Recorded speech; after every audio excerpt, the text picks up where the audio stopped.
Assalamualaikum warahmatullahi wabarakatuh. Alhamdulillahirabbil alamin.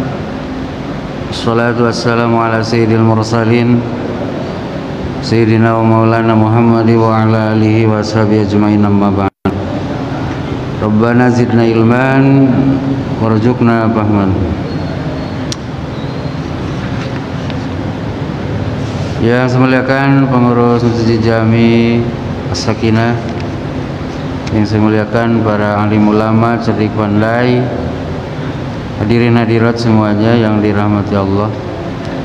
Puji syukur mari kita persembahkan kehadirat Allah Subhanahu wa taala, zat yang maha sempurna, yang diantara hal yang sedang kita nikmati dari Allah Subhanahu wa taala, nikmat-nikmatnya malam ini adalah kita dikaruniakan hidayah iman, hidayah beribadah, taufik menjelmakan butir-butir iman itu. Kemudian Allah berikan kepada kita seluruh fasilitas-fasilitas yang mendukung terlaksananya rukun-rukun Islam, ya, salat diantaranya. Allah sediakan penopangnya, aman, betul? Sehat, suasana damai, tenang. Nah, itu. Ini semua adalah karunia-Nya yang harus kita syukuri dengan mengisinya dengan apa-apa yang diridhoinya. Selanjutnya hadirin, mari bersolawat bersalam untuk Rasulullah, keluarga, sahabat dan pengikut beliau. Allahumma sholli ala Sayyidina Muhammadin wa ala ali Sayyidina Muhammadin.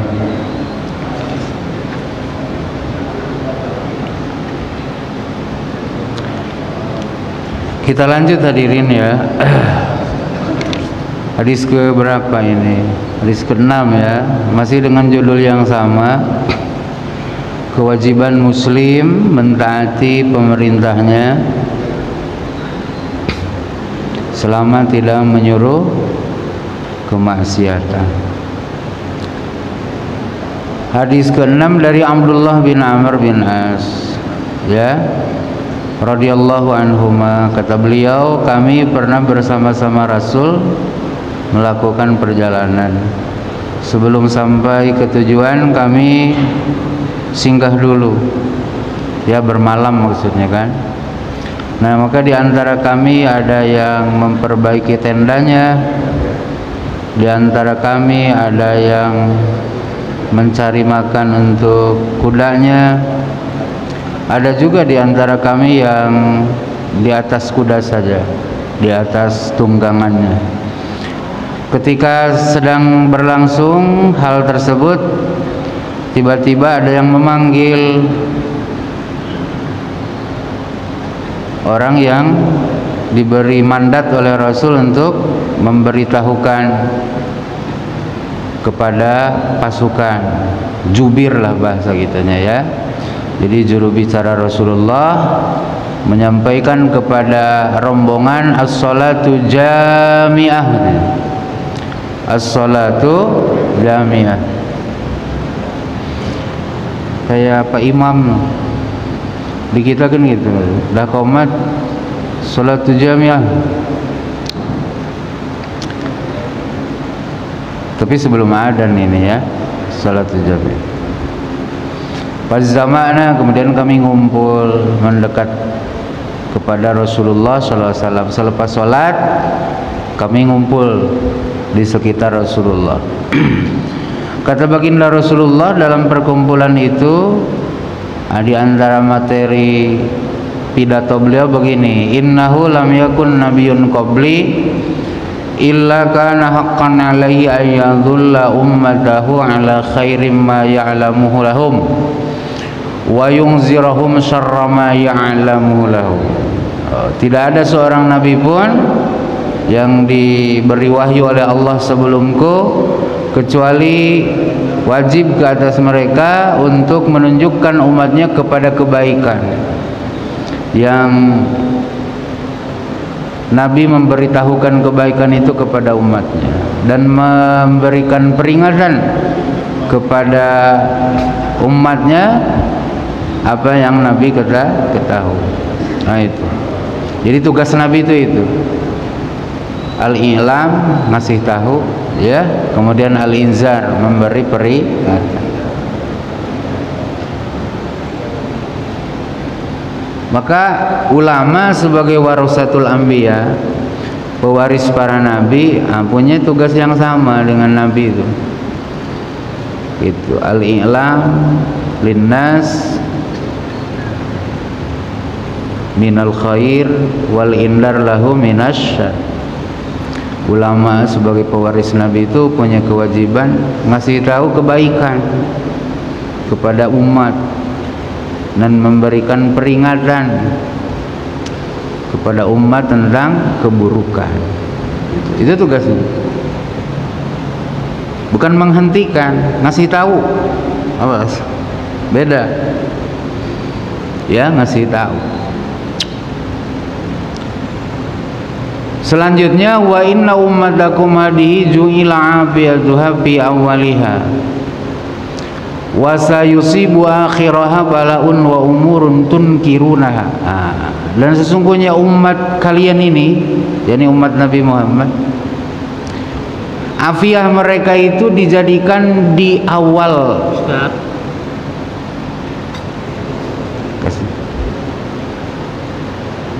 Cerita enak weh, lagi ceramah ngopi. Tak nyambung. Nantilah habis ceramah ngopi.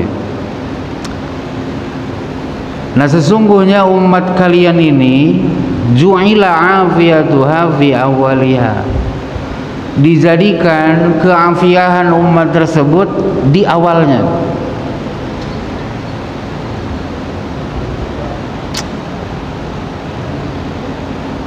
Ini diantara mukjizat Rasul, ya.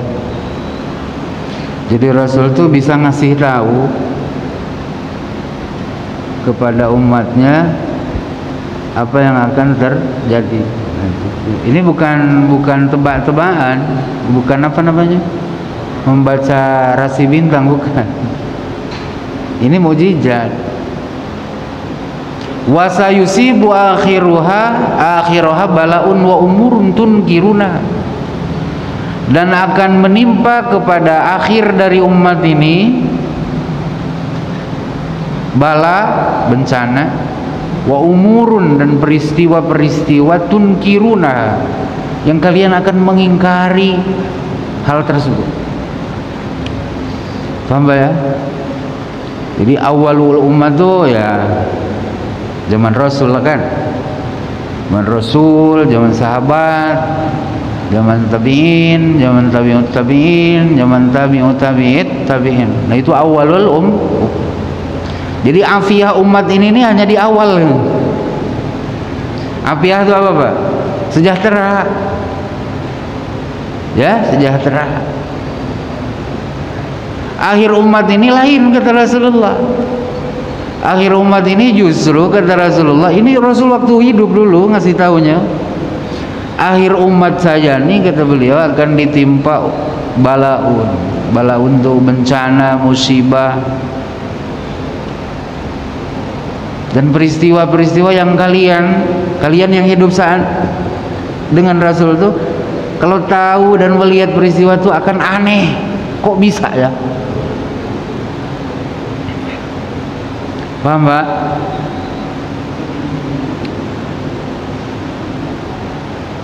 Bala.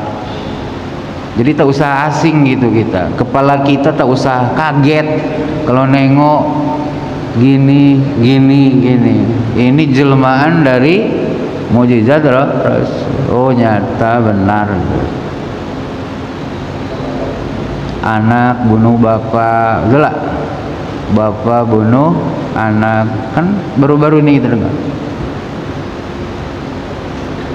Saudara bunuh saudara, anak bunuh ibu. Itulah. Bahkan yang paling lucu apa? Orang yang ngaku Tuhannya Allah memaki orang yang ngaku Tuhannya Allah juga. Betul gak? Sama-sama ngucap la ilaha illallah tapi saling maki. Ini zaman sahabat ini belum ada, Pak. Belum ada. Jadi kata Rasulullah, kalau kalian nengok nanti umatku di akhir, kalian akan aneh gitu. Paham tak? Anggap sepele dengan saudaranya yang beriman padahal sudah la ilaha illallah.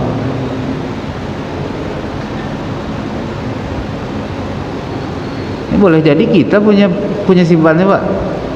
Betul lah. Boleh jadi kita, tak usah nuduh orang lah. Betul lah. Boleh jadi kita. Wa taji'u fitanun yurafiqu ba'daha ba'dan. Kemudian akan datang fitnah, ujian, bertubi-tubi. Selesai satu muncul satu, selesai satu muncul satu. Wa taji'ul fitnah, kemudian datang fitnah yang satu. Wa yaqulul mu'min hazihi muhlikati. Ketika fitnah ini muncul, orang beriman berkomentar, mati aku. Itu hazihi muhlikati, itu mati aku. Inilah saat kematianku tiba. Kenapa? Sana salah, sini salah, sono salah, sana salah. Tak ada tempat yang bisa selamat. Kesana jadi dosa, kesini jadi dosa, komen sini jadi dosa. Gitu. Hazihi muhlikat. Summatan kasipu, kemudian fitnah itu ada jalan keluarnya, selesailah. Wa taji'ul fitnah, tapi hanya selang beberapa lama datang lagi fitnah baru. Fa yaqulul mu'min, orang mukmin komen lagi, hazihi hazihi ma gitulah bahasa kita ya. Paham enggak? Tak habis pikir. Ini harus tahu, Pak. Yo, harus tahu. Ini rawinya bukan hadis dhaif untuk mau tuh, ini rawahu Muslim. Ya, rawahu Muslim. Udahlah, tak payah mencari pentashih hadis ini dah. Kalau rawahu Muslim itu dah mantap tuh. Ya, taulah nyari lagi musahih, pentashih hadis. Jadi kita harus tahu ini, biar kita ini tak berhayal menginginkan yang ideal. Padahal Rasul dah ngasih tahu di akhir zaman ini nanti keidealan itu yang terjadi zaman Rasul tuh jauh panggang dari api. Jadi kita harus menerima kenyataan ini, lalu kita nyari sikap yang terbaik. Jangan menjadi kelompok yang kena celah. Paham Pak ya? Jadi artinya untuk menjelmakan keidealan wahyu di akhir zaman ini agak susah. Tengok Rasulullah sampaikan, fitnah datang bertubi-tubi. Betul lah, sampai mukmin berkomentar hazihi muhlikati, ini adalah akhir kisah hidup aku, celaka mati aku sekarang. Saking ngerinya itu fit. Nah, ini rekomendasi dari Rasul kepada kita ketika fitnah ini terjadi. Apa kata beliau? Faman ahabba ayyuzahzaha 'anil nar wa yudkhalal jannah falta'tihi maniyatuhu wa huwa yu'minu billahi wal yawmil akhir wal yati ilan nasi alladhi yuhibbu ayyu'ta ilaih. Rekomendasi dari Rasulullah bagi kita umat beliau yang ada di akhir zaman ini, yang sedang menghadapi fitnah-fitnah itu apa?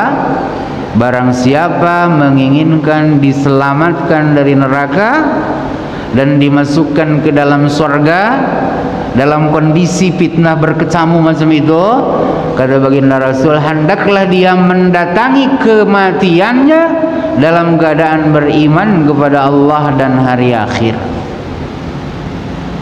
Jadi iman ini jangan sampai tercerabut dari hati kita gara-gara fitnah. Paham Pak ya? Nah, termasuk mengimani qada-qadar Allah. Jadi melihat peristiwa sengeri apapun, sekejam apapun, sezalim apapun, betul? Apalagi yang indah-indah, betul? Ini yang apa? Yang ekstrim-ekstrim. Zolim, kejam, betul lah. Memperlakukan tidak dengan pas. Tetap hati harus meyakini tak ada peristiwa di alam raya yang keluar dari ketetapan dan keputusan Allah. Nah itu, jangan lepas itu dari hati kita. Ya, itu diantara bagian tak terpisahkan dari iman kita kepada Allah, mengimani qada qadar. Coba Bapak pahami rukun iman. Nomor pertama rukun iman itu apa? Meyakini Allah. Yang kedua, meyakini malaikat. Yang ketiga, meyakini kitab. Yang keempat, meyakini rasul. Yang kelima,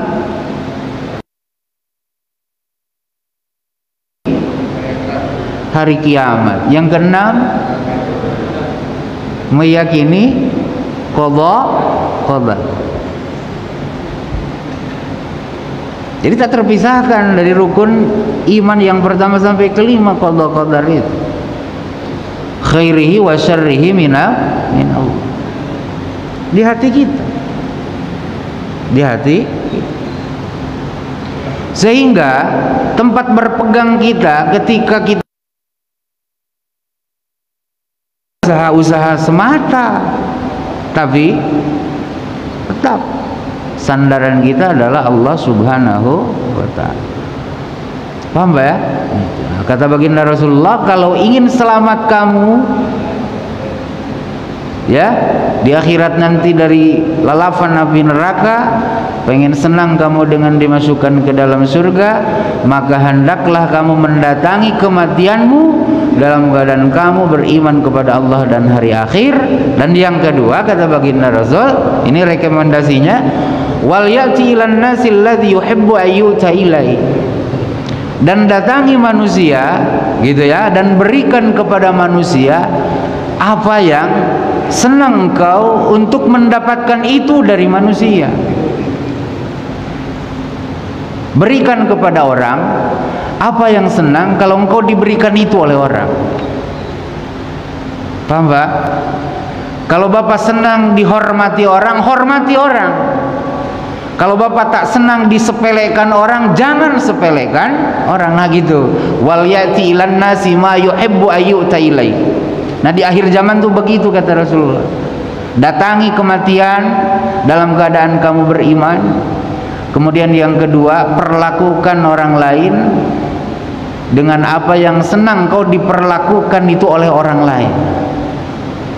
Paham? Kalau Bapak senang dihormati istri, maka Bapak harus menghormati istri. Kalau Bapak senang dihargai anak, maka Bapak harus menghargai anak.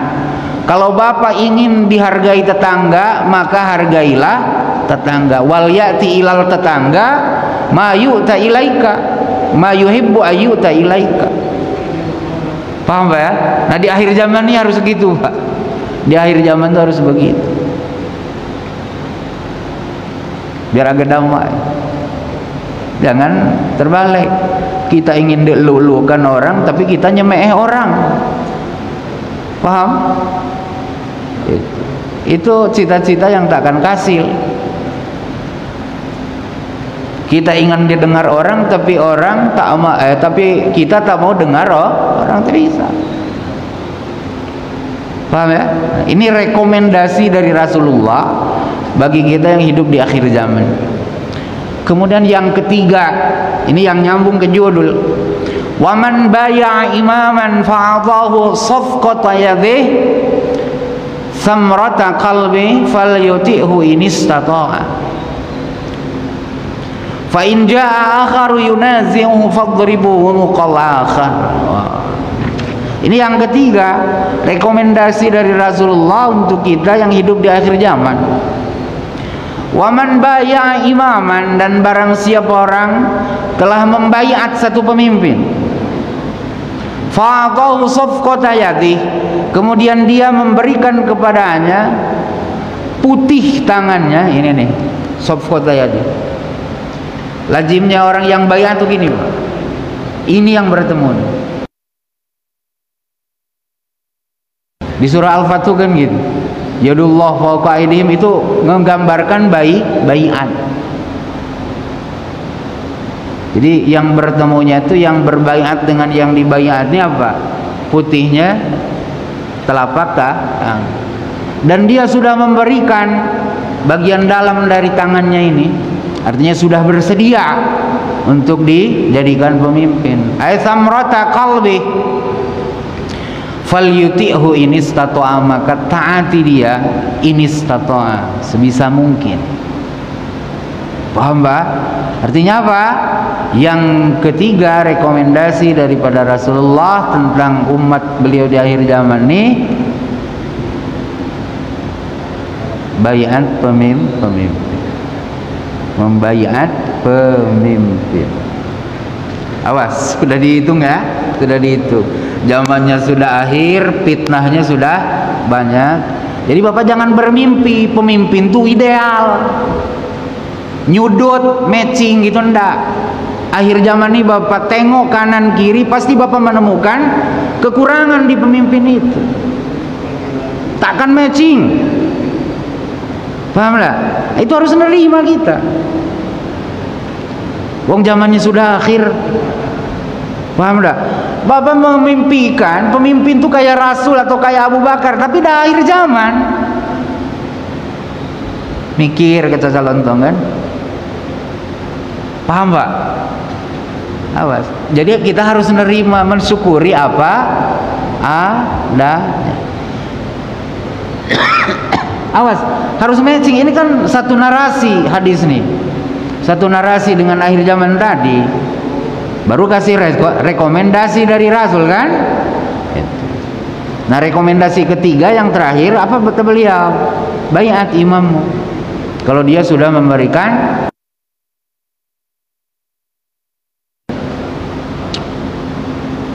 paham, Pak? Nah, kalau kamu sudah baiat satu pemimpin, datang pemimpin kedua ngaku juga sebagai pemimpin, nah ini yang ngeri. Fa in jaa akhar yunazi'ah fadribu unuqal akhar. Bila ada datang kemudian orang yang lain yang ngaku jadi pemimpin juga, menentang kepada pemimpin yang telah kamu baiat tadi, kata baginda Rasulullah, fadribu, ini rekomendasi Rasul nih, Pak. Fadribu unuqal akhar. Setelah kamu ajak atau orang tuh tapi enggan untuk mengakui imam itu, fadribu unuqal akhar. Pukul pundak orang yang pemimpin yang datang ngaku kedua, tebas, selesaikan. Tentang imamah ini, paham? Lagi viral sekarang di atas perahu, betul lah, nelayan Aceh itu kan, memaki-maki polisi, nginjak-nginjak bendera. Itu tidak untuk ditiru itu, betul lah, tidak untuk ditiru, bahaya itu. Nah, termasuk orang yang bilang-bilang negeri ini negeri togut. Nah, itu tidak untuk ditiru itu, tidak untuk ditiru. Togut itu adalah musuh kita yang nyata, berarti harus dilawan dong. Betul. Oh, bahaya kan? Efeknya bahaya, menisbahkan togut ke pemerintahan yang sah ini. Bahaya itu. Bukan kata-kata tak berimplikasi besar loh. Mungkin kalau satu dua yang cakap mungkin belum apa-apa, tapi kalau sudah dipahami oleh banyak orang negeri ini togut, takkan ada sedikit pun penghargaan, Pak, terhadap pemerintahan yang sah. Kalau itu terjadi, kacau kita. Betul lah, kacau. Bapak sudah tak dihargai istri, tak dihargai anak di rumah tangga, padahal Bapak sebagai imam loh. Sedap tak tinggal di sofa loh. Tidak Pak, kita merasa hidup seorang diri. Akhirnya istri berbuat apa yang dia mau, anak bertingkah apa yang dia mau, kita dianggap makhluk lain.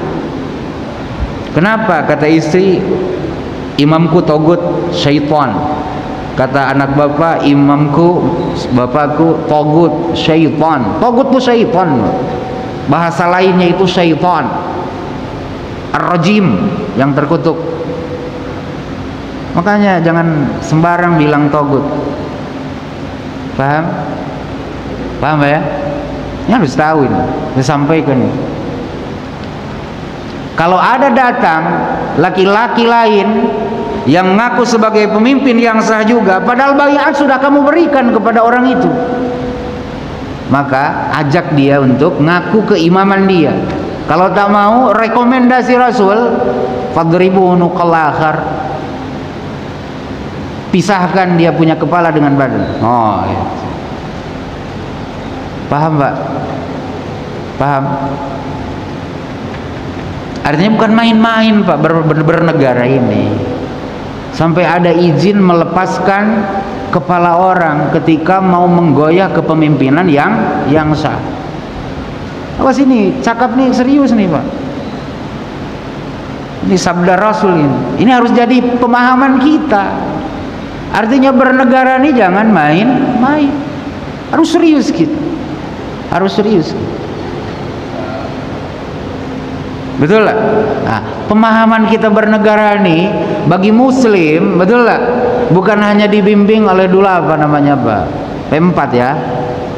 Betul lah. Kalau dulu. Tapi kita ini berdasarkan iman. An-Nisa 59 itu. Taati Allah, taati Rasul Allah, dan pemimpin di antara kalian. Jadi pemimpin itu istimewa Pak. Maka kalau adil, kata Rasulullah, pemimpin itu karena diistimewakan Allah kan, maka dia itu akan menjadi salah satu dari 7 kelompok yang diistimewakan Allah di hari akhir. Kalau adil. Kalau itu kan dinilai kurang adil, dikritik, atau diberi saran pendapat, boleh tak? Oh boleh Pak. Walas innal insana lafi khusr illal ladzina amanu wa amilus shalihat wa tawassaw bil haqq wa tawassaw bis sabr. Tawassaw, orang yang beriman itu satu sama lain harus mau saling menasihati tentang kebenaran, tentang kesabaran. Nah, taruh spanduknya tolong Pak Presiden, ini perhatikan rakyat kecil, lalu dipanggil ditangkap. Nah itu Pak, akhir zaman tuh gitu Pak. Iya, akhir zaman itu. Maka Quran pun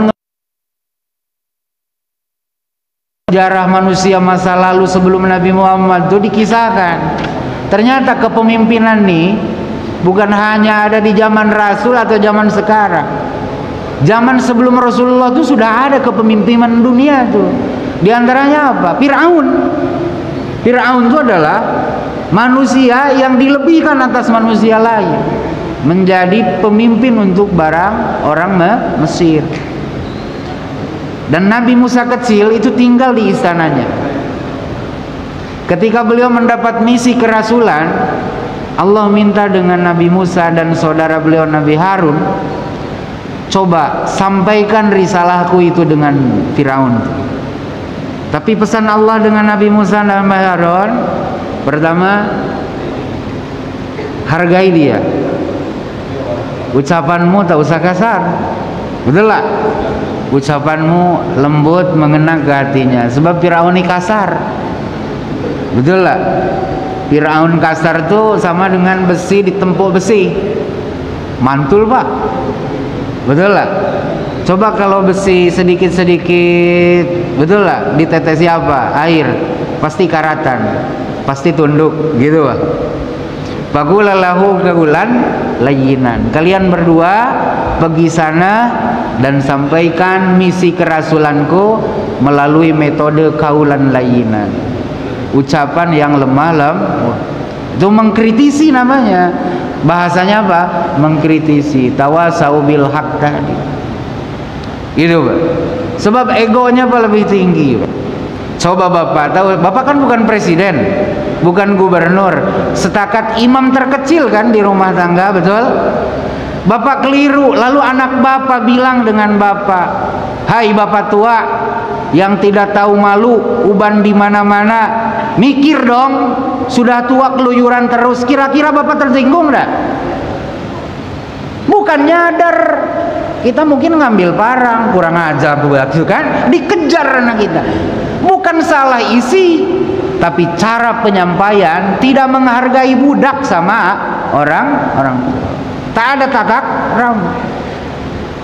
Betul lah.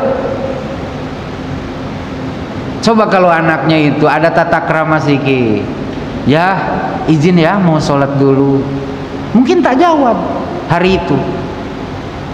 Mungkin hanya gini, besok izin ya, mungkin jawab ya, atau mungkin nanya kemana nak sholat. Nah mulai kan, betul lah. Coba kalau bahasa yang tadi yang disampaikan, tak mikir lagi, dia lari menutup dirinya dari apa yang disebut kebaikan. Maka ketika zaman Harun Ar-Rasyid katanya ada ulama Pak, saya dengar dari ceramah seorang Gus di Jawa Timur, Jawa Tengah ya, Gus Bah. Tapi ini ada dalam kitab, pernah saya baca juga. Ada datang ke rumah Harun Ar-Rasyid. Harun Ar-Rasyid tahu? Harun Ar-Rasyid ini salah satu khalifah dari Bani Abbasiyah. Ya. Ini seadil-adilnya khalifah di dinasti Abbasiyah. Datang ulama. Ya ulama lah Pak, bukan kayak saya, bukan kayak Bapak, ulama. Ngerti Quran, ngerti hadis, ngerti ijma, ngerti qiyas, tahu istidlal lah. Kalau kita ini kan cakap niru tulisan orang. Khalifah katanya, izin. Apa tuh? Khalifah ini akan saya nasihati. Tapi nasihat saya ini agak keras. Bahkan keras betul nih. Dari itu saya mohon Khalifah jangan marah ya. Harun Rasyid ini kan pinter Pak, punya guru ulama. Paham Quran, jahil katanya. Kau ini datang kepada orang yang tidak lebih buruk dari Fir'aun, dan engkau tuh orang yang tidak lebih baik dari Musa. Musa dan Harun aja yang lebih baik dari engkau dinasihati Allah ketika mendatangi seorang pemimpin yang lebih buruk dari saya. Apa nasihat Allah? Faqula lahu qawlan layyinan la'allahu yatadzakkaru aw yakhsha. Datangi Fir'aun dengan diiringi ucapan yang santun, mudah-mudahan dia eling. Paham?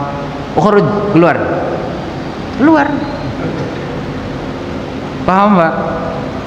Nah, khalifahnya dulu pintar Quran Pak, betul Pak? Ulama di debat gitu udah keluar, wah, pintar dia daripada aku, kata dia kan. Paham ya? Paham Pak? Nah, jadi kalau nak ngasih nasihat wajib Pak Ketua. Nah, tapi dengan tata krama, dengan etika, karena tak ada jaminan Pak. Lemah lembut dengan keras tuh mana satu yang lebih tembus, betul? Mana satu? Tak ada yang tahu. Apa setiap yang keras selalu memecahkan? Tidak juga. Apa yang lembut kemudian tidak menyelesaikan masalah? Tidak juga. Betul lah. Ini penting nih Pak. Awas Pak, saya tidak membawa misi apapun, saya hanya membaca saja. Bapak jangan, wah ini pro anu enggak. Jangan suzon gitu. Bapak tak bisa bawa balik ini cakap saya. Paling tidak jadi pikiran Bapak. Kalaupun tak mau menerima, betul? Saya tadi dah sampaikan dalam salah satu khutbah Jumat, andai kita tidak mau mentaati ulil amr ini karena kita merasa lebih suci, lebih dekat dengan Tuhan ketimbang mereka, maka saya bilang taati aturan mereka dengan satu dasar, menghargai firman Allah. Itu aja. Paham ya? Kadang kita kan merasa lebih suci. Wah, itu koruptor semua tuh, hatinya bejat, kata kita kan. Betul lah, zolim semua itu, kata kita kan. Nah, andai ketaatan kita terhadap aturan yang mereka buat, yang tak bertentangan dengan apa yang Tuhan wajibkan, tak bertentangan dengan hukum Tuhan yang Tuhan haramkan, betul? Karena kita melihat sosok mereka, dahlah, bolehlah misalnya kan. Tapi taati aturan itu satulah alasan kita, karena Tuhan yang aku sembah meminta aku mentaati mereka. Itu aja. Paham? Karena ada di tengah-tengah kita nih kan orang yang merasa lebih suci dari siapapun. Pokoknya apa yang dicakap pemerintah kezaliman, apa yang diaturkan oleh pemerintah tidak benar. Kan ada begitu kan? Ada. Nah, paling tidaklah kalau memang kau lebih suci dari mereka, hargai aturan itu dengan satu alasan. Tuhan yang kau sembah meminta engkau mentaati pemimpin itu, selama bukan kemaksiatan. Paham Pak? Awas Pak, berimplikasi kita nolak. Ya, apalagi atas dasar perasaan lebih suci. Kita pun kalau didudukan di tempat itu belum tentu lah Pak, betul lah, gitu. Belum tentu bisa sehebat sebelum menjadi apa. Ideal tuh ketika kita belum pegang, setelah pegang kurang lebih juga kadang, betul lah. Nah, maka kita berbaik sangka kepada orang yang sudah diberi amanah sebelum kita diberi amanah. Ada jaminan bahwa kita kalau duduk di tempat mereka tuh lebih baik? Tak ada hatib dari langit bahwa kalau kau jadi pemimpin aman negara ini, tak ada. Kecuali kalau ada wahyu, baru saya ngangkat dia jadi pemimpin. Takkan ada wahyu lagi. Wa annahu la nabiyya ba'di, bahwa setelah aku nih, kata baginda Rasul, tak ada lagi nabi yang menerima wahyu dari langit. Artinya keputusan pemimpin ini atas dasar pertimbangan akal, betul lah, berdasarkan kepada kebijakan-kebijakan yang telah Allah turunkan. Maka negara ini kan tidak berpikir sendiri Pak, betul lah, mengadopsi pemikiran ulama, ngumpulin perwakilan seluruh bangsa, betul lah. Itu berapa ratus anggota DPR di atas? Kalau dulu kan 500 ya, seingat saya. Masih Pak ya. Tidak dari otak kepala seorang, berdasarkan. Paham Pak ya? Kita berbicara bangsa inilah ya, tidak berbicara bangsa lain, karena kita tak tahu. Lanjut. Di hadis ke-7 dari Abu Hunaidah Wa'il bin Hijrin radhiyallahu anhu qala, ini diriwayat Imam Muslim juga, sahih lah ya. Salamah ibnu Yazid al-Zu'fi bertanya kepada Rasulullah SAW. Salamah ibnu Yazid al-Zu'fi ini sahabat ya, karena bertemu Rasul dalam keadaan iman. Ya Rasulullah, ya Nabi Allah, Bapak ngertos tak apa artinya Nabi? Terjemah bahasa kitanya Nabi apa? Kalau Rasul apa artinya? Rasul utusan. Maka surat itu risalah bahasa Arab. Surat yang kita kirim ini risalah. Kan sama dengan utusan dari kita, mewakili kita kan. Kalau Nabi apa artinya? Secara bahasa Nabi itu apa?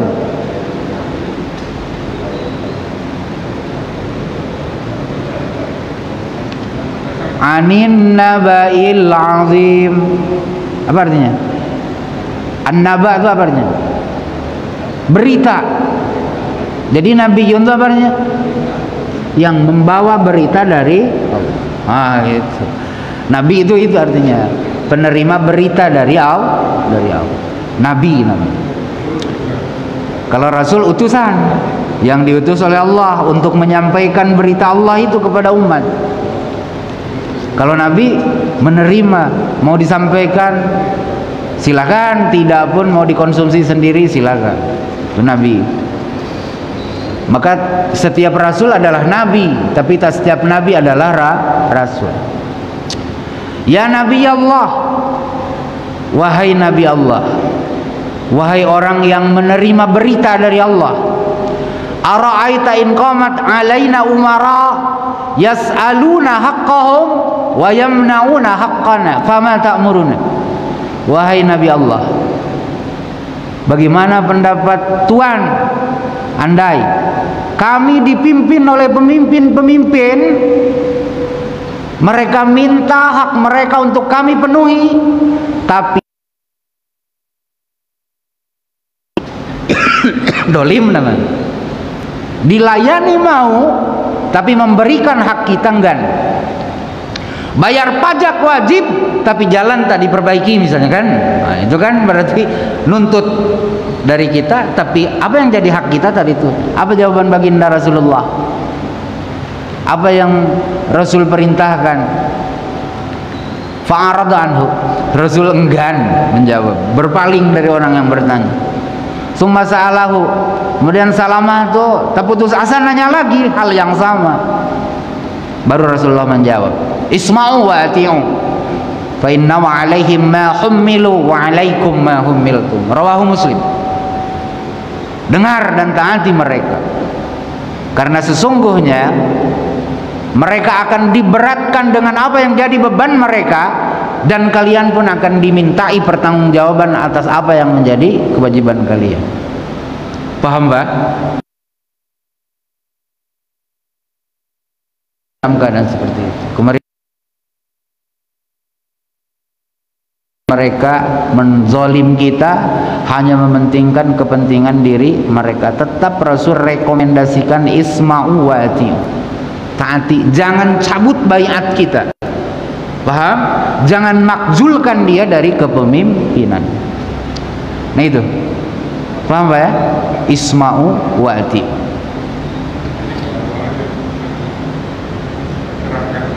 Nah, itu tadi yang hadis pertama dulu. Fa innallaha sa'iluhum amma star'ahum was'alullaha alladzi lakum. Perkara hak kalian tak dipenuhi oleh mereka itu, mintalah kalian dengan aku, biar aku yang memenuhi hak kalian. Lalu kezaliman mereka, mereka tak berhadap dengan kalian, mereka langsung berhadap dengan aku, kata Allah. Paham Pak? Maka kontan-kontan tuh Pak pemimpin tuh kalau zalim, betul lah, karena berhadapan langsung dengan Sang Maha Pencipta. Nauzubillahi min dzalik. Kita doain mudah-mudahan pemimpin kita mendapat hidayah Allah Subhanahu wa taala. Amin ya rabbal alamin. Jangan laknat, jangan laknat. Justru kita malah harus mendoakan kebaikan. Demikian, mudah-mudahan ada manfaatnya. Subhanakallahumma wa bihamdika asyhadu an la ilaha illa anta astaghfiruka wa atubu ilaika. Assalamualaikum warahmatullahi wabarakatuh.